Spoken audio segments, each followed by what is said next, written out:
உள்ளூர் காக்ரோச் இருக்காங்க இல்லையா, காக்ரோச் பார்ட்டி ஆதரவாளர்கள் யார் யாரு, நம்ம ஜோதிமணி, கனிமொழி, இவங்கெல்லாம் தான் ஏதோ ஒரு செய்தியை சொல்ல வருகிறார்கள்.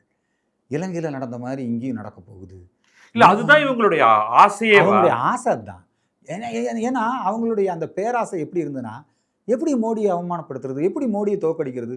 பார்லிமெண்ட் வளாகத்தில் அவர் வரும்போது 4 பெண்கள் போய் மறிக்கிறது. நல்ல வேளை நம்முடைய சபாநாயகர் அதை முன்கூட்டியே உணர்ந்து அன்றைக்கு நாடாளுமன்றத்திற்கு வருகை தராமல் தவிர்த்து கொண்டார். இந்த விவசாய சட்டங்களை ஏன் வாபஸ் பெற்றாங்க?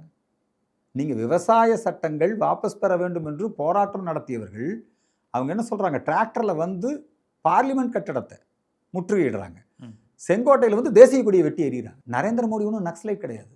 பதிலுக்கு அவங்கள துப்பாக்கியால் சுட்டு தகராறு பண்ணி, இந்தியா ஒரு ஜனநாயக நாடு, அதனால அந்த சட்டத்தை நிறுத்தி வைக்கிறாங்க. கொஞ்சம் பின்வாங்கினாங்க, அவ்வளவுதான். ஆனாலும் அந்த திட்டங்களை வெவ்வேறு வடிவத்திலே இன்றைக்கு செயல்படுத்தி கொண்டு தான் இருக்கிறார்கள். விவசாயிக்கு நல்ல விலை கிடைக்கணும், அதான அதனுடைய நோக்கம்.